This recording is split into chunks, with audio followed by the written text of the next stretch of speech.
안녕하세요. 온주쌤입니다. 너무 오랜만이죠. 제가 많은 일들이 있었는데, 우선은 썸네일 보고 오셨겠지만, 전세 사기를 당했었습니다.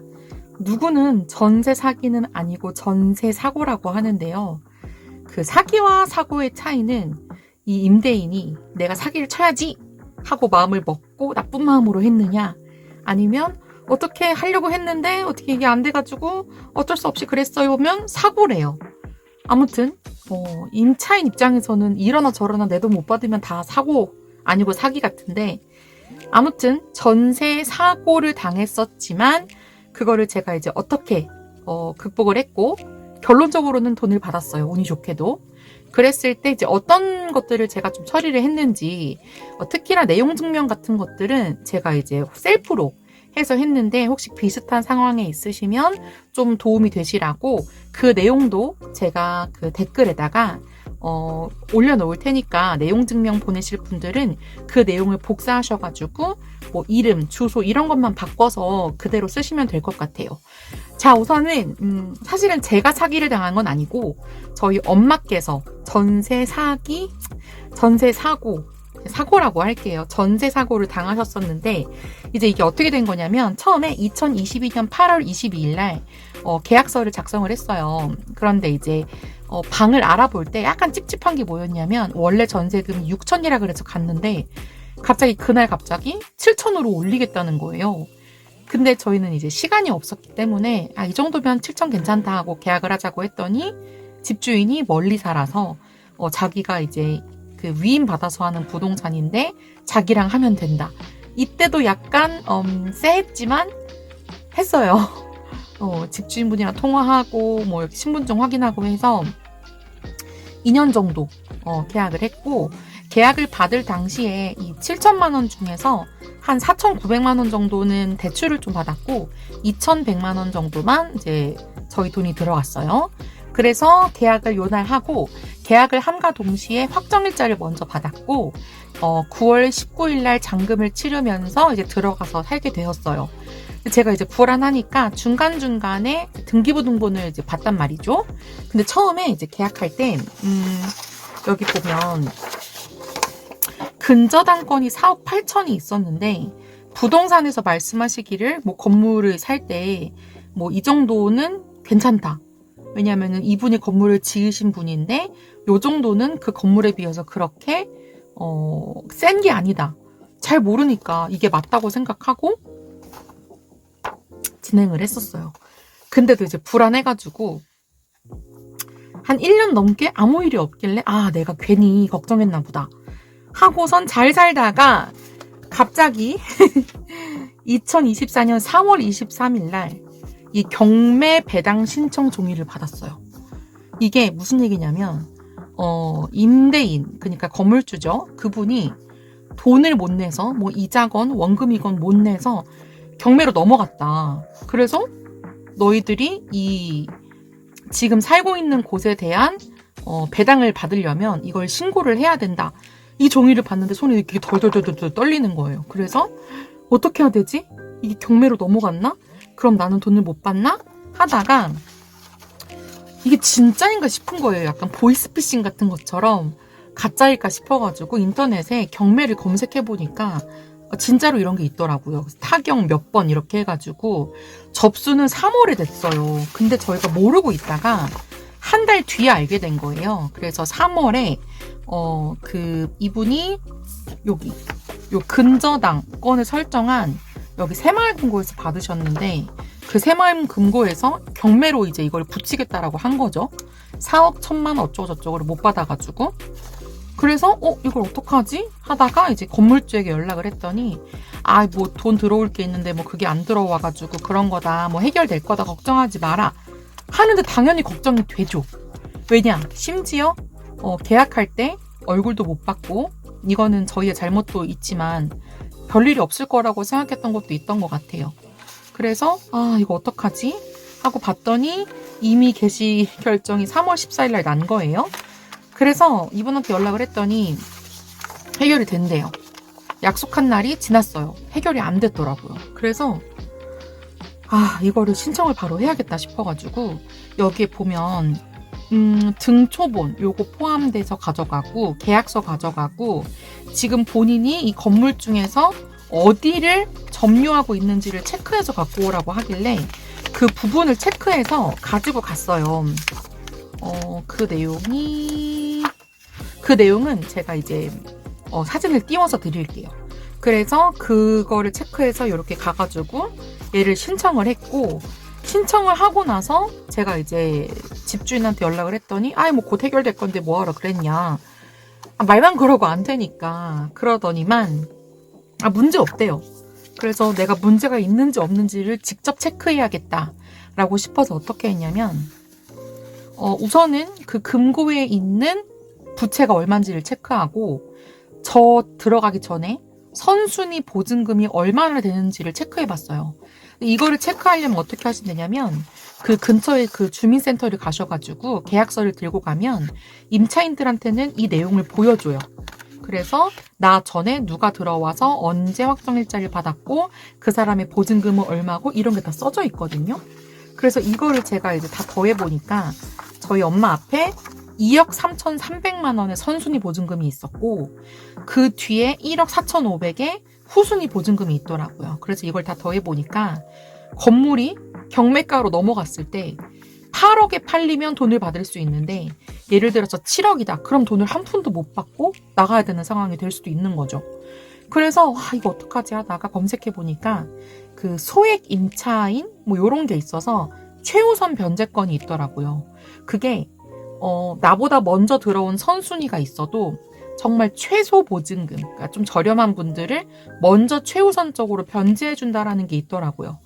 그래서 그 내용을 보시면 이게 중요한 게 내가 계약한 날짜의 해를 보시면 안 되고 이 사람이 처음 근저당을 설정했을 때의 그 연도 기준에 그 변제 금액이 있어요. 그 최소 금액이. 그걸 보니까 그거에도 해당이 안 돼. 그래서 이거 큰일 났다. 이거 돈 한 푼도 못 받을 수 있겠다 싶어가지고 이때부터 이제 막 똥줄이 타는 거예요.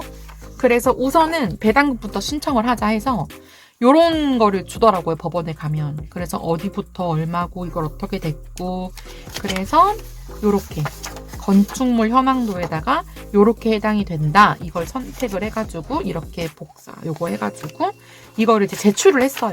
그래서 제출을 하면서 물어봤어요. 혹시 경매 개시 금액이 혹시 어떻게 될까요? 이랬더니만 지금 4억 2천만 원 정도의 경매가 개시가 된다는 거예요. 물론 4억 2천에 팔릴 수도 있고 아니면은 더 떨어질 수도 있고 더 오를 수도 있지만 난 8억을 받아야 되는데 이게 너무 불안한 거예요. 그래서 공시지가라는 걸 또 검색해 봤어요. 공시지가를 보니까 그걸 다 더해도 6억 5천이에요. 이제 불안하기 시작했죠. 그래서 어떡하지 하다 보니까 이분이 그래도 진짜 해결을 하긴 했어요. 그래서 다행히 4월 25일 날 경매가 취하가 됐대요. 분명히 저한테는 내일 해결된다고 해서 4월 24일 날 해결이 된다고 해서 오케이 했는데 해결이 안 돼서 저는 4월 24일 날 바로 이걸 신청을 했고 4월 25일 날 경매가 취하가 된 거예요. 그러면서 이분이 저한테 제가 이제 계속 귀찮게 구니까 진짜다. 그래서 내가 정말 취해가 된 거를 나에게 증명하라 했더니만 자기가 이렇게 접수했다라는 걸 사진을 찍어서 보내더라고요. 근데도 못 믿겠어서 해당되어 있는 그 새마을금고에다가 전화를 했어요. 이거 진짜 된 게 맞냐? 그랬더니 맞다고 하더라고요.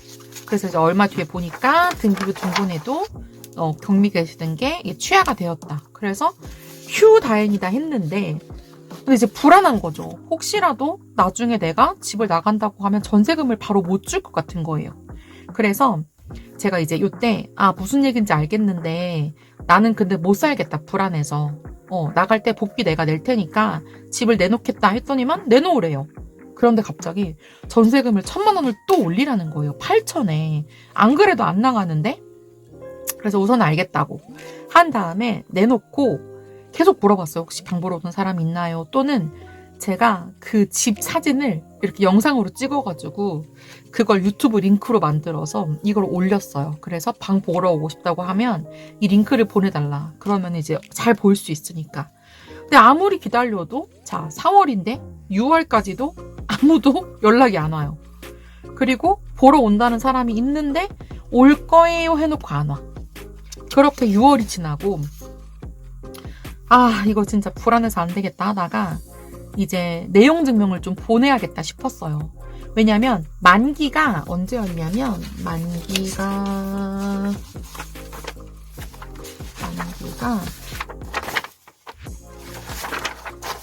저희가 24년 9월 18일인데 3개월 전에는 이거를 이제 얘기를 해야 된다고 하길래 6월 달에 이제 얘기를 했어요.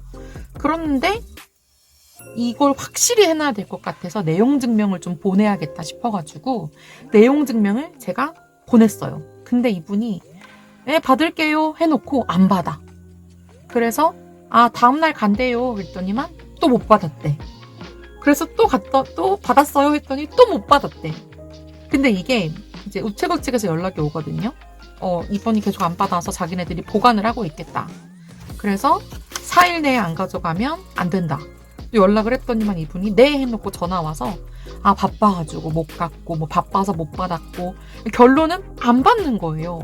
이때부터 또 이제 마음이 쎄한 거죠. 이 사람 왠지 전세금 나중에 나갈 때도 안 주겠다. 그래서 이때부터 만기 되기 전부터 변호사를 좀 써야겠다라고 생각을 해서 이제 주변 지인분들 중에 혹시 변호사 아시는 분이 있냐 해가지고 그때부터 막 알아보기 시작했어요. 저 진짜 약간 스토커처럼 보냈어요. 2일날 뭐 배식 맞죠? 부탁드립니다. 3일날 부탁드립니다. 4일날 부탁드립니다. 근데도 안 받아. 그래서 변호사분께 이제 자문을 구했더니 그분이 하시는 말씀이 문자로 남겨놔도 법적 효력이 있대요. 다만 이 내용이 풀로 있어야 되고 이 사람이 나 카톡 뭐 문자 이런 거 못 받는데요 우길 수 있으니 이거를 받고 동의한다라는 거를 남겨놓아야 된대요. 그래서 제가 안녕하세요 이매기로입니다. 어쩌고저쩌고 했었고 그때 이렇게 하셨어요. 이거를 동의합니다 라고 남겨주세요 하고선 이렇게 보냈더니 이분이 동의합니다 라고 온 거예요. 그러면 이제 그분이 내용 증명을 받지 않아도 이 문자만으로도 내용 증명이 보내졌다는 게 입증이 되는 거예요. 그래서 저는 이 내용을 원래 제가 내용 증명 보냈던 내용을 그대로 복사해가지고 문자로 보냈고 이 내용을 제가 고정 댓글에 남겨둘 테니까 혹시 그 전세, 뭐 월세, 뭐 이런 것들이 만기되시는 분들은 이 내용을 복사해서 미리 보내놓으세요. 근데 이런 걸 보내면 약간 얘 보통 아닌데 해서 주는 분들이 있다고 하더라고요. 그래서 우선은 저는 요거를 보내놓으면서 이렇게 마음의 준비를 하고 있었고 그리고 나서도 계속 집을 보러 오는 사람이 없는 거예요. 이제 7월이죠. 제가 4월에 나간다고 했는데 벌써 3개월이 지났는데 나간다는 사람이 없어요. 이 사람은 계속 걱정 마세요. 다 되고 있어요. 다 돼요. 뭐 다 된대 맨날. 뭐 그냥 나가기만 하면 된대. 돈 준대. 그래서 내가 여기 전에 잘렸는데 보증금 확실히 주실 수 있는 거 맞죠? 이랬더니 뭐 드릴게요. 뭐 걱정 마세요. 나갈 거예요. 이랬는데 결국은 만기 날까지 안 갔어요. 그리고 9월 4일날 세입장 없이도 줄 수 있죠? 그랬더니 곧 나가니까 드릴게요 해놓고 연락이 안 되는 거야. 9월 11일날 문자도 안 받고 전화도 안 받고 이제 만기가 일주일 남았는데 그래서 이거 안 되겠다. 그래서 이제 변호사를 이때 선임을 했어요. 그래서 아는 분들 소개로 간 거라서 되게 저렴하게 해주셨는데 저는 150만 원에 하기로 했고 비용은 천차만별이라고 하더라고요. 이건 사람마다 너무나도 다르니까. 그래서 이제 변호사님이랑 얘기해서 만기된 다음날 바로 임차권 등기할 수 있게 미리 자료를 다 준비를 해놨어요. 그래서 나가게 되는 날 퇴거를 하겠다. 그런데 이제 이런 얘기 있잖아요. 돈 받기까지 집을 나가면 안 된다. 근데 이게 약간 아이러니한 게 뭐냐면 그 나중에 지급 결정? 지급 명령이라는 걸 신청해야 나한테 돈을 달라고 할 수 있는데 그 지급 명령을 신청하려면 집이 비워져 있어야 된대요. 그래서 집을 비워야 되는데 여기서 중요한 게 뭐냐면 만기 날 그냥 집을 비우시면 절대 안 돼요. 이건 절대 법적 보호를 못 받기 때문에 절대 안 되고 만기가 되었어도 우선은 사시면서 임차권 등기를 먼저 신청을 하시고 그래서 법적으로 그 등기부 등본에 임차권 등기 설정이 되고 나야 그때 나가셔야 된대요. 그래서 저는 이런 것들이 미리미리 준비를 해놓고 어떻게 준비를 했냐면 이제 변호사님을 통해서 했는데 사실 이것도 셀프로 제가 할 수 있었어요.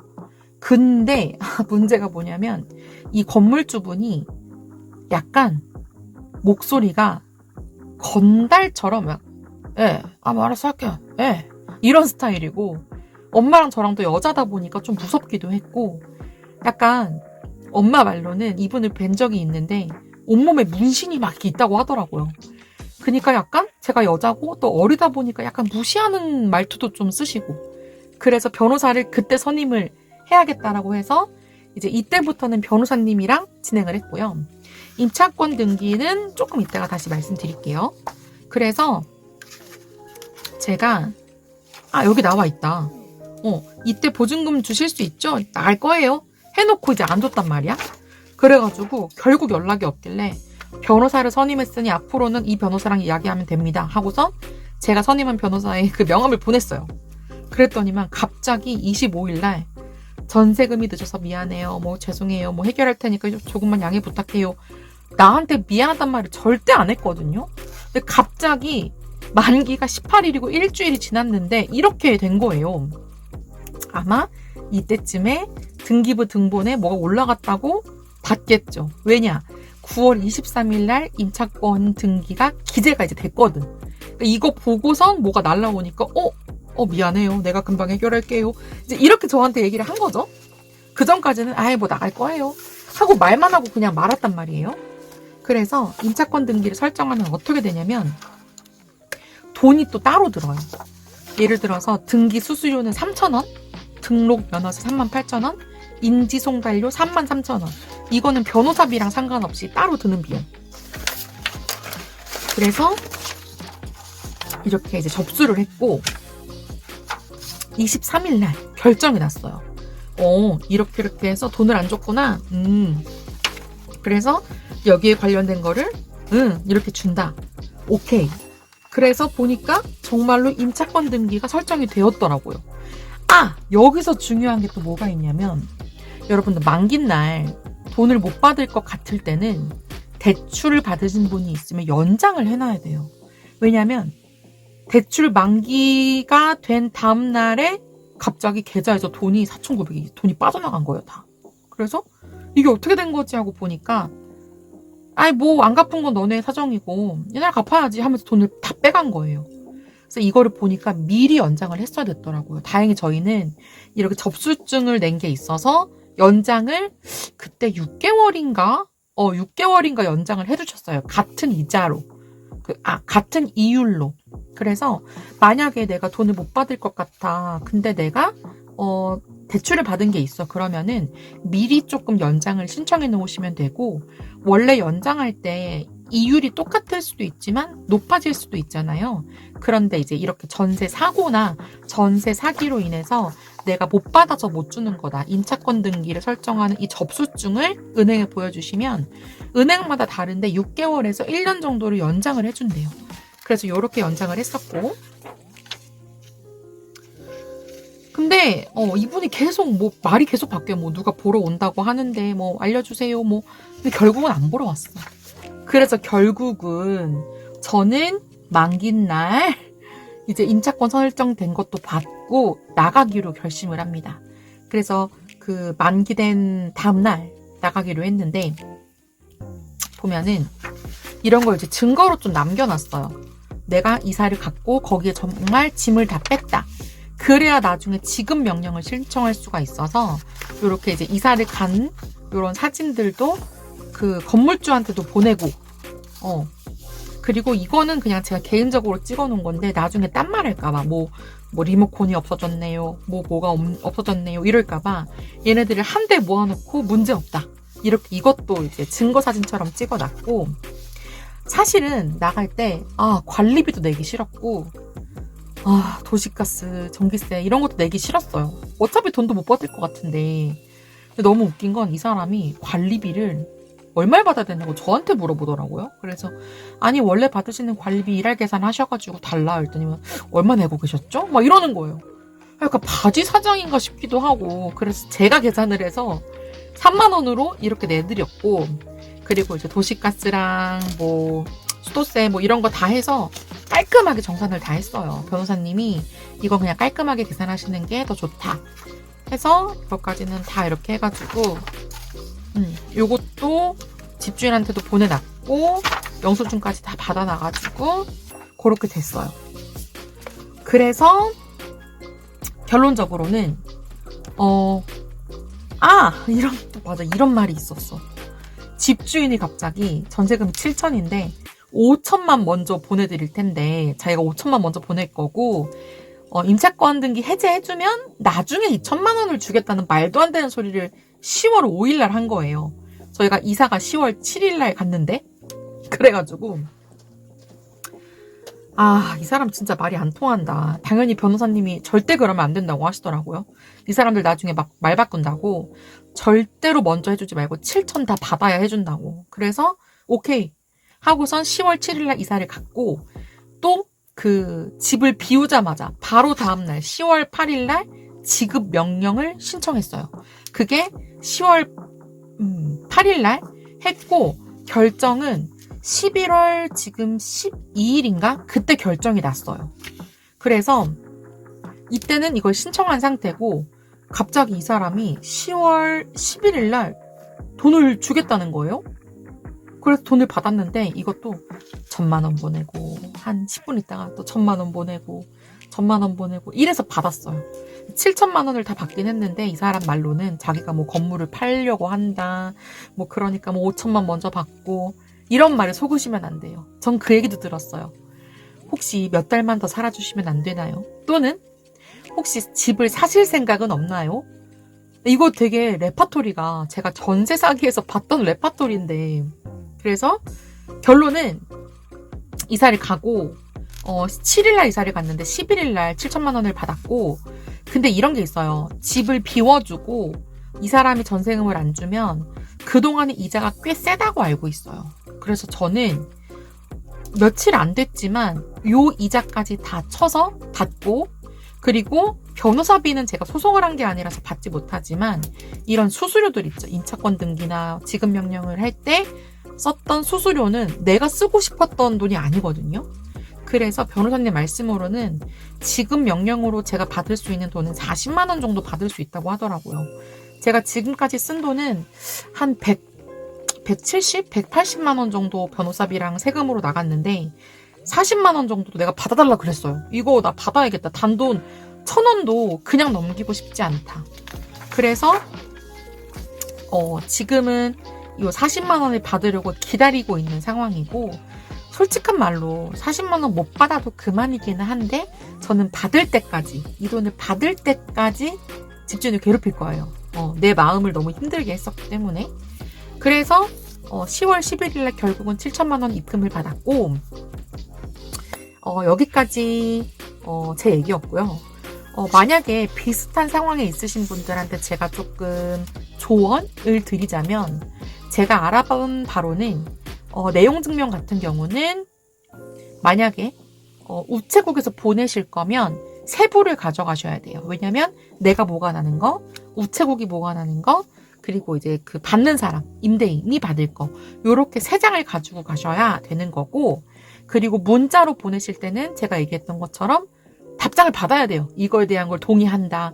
답장 뭐 해주세요 라든지 그래서 나 못 받는데요 라고 할 수 없게 하면 내용 증명의 효력이 충분히 있고 그리고 그 임차권 등기를 만약에 설정하실 분들은 임차권 등기를 설정만 하는 게 아니라 그 접수만 해서 내는 게 아니고 그 등기부 등본에 기재되는 걸 보고 그 다음에 집을 나오셔야지 안 그러면 뭐 점유를 안 해서 법적으로 뭐가 이럴 수 있어요.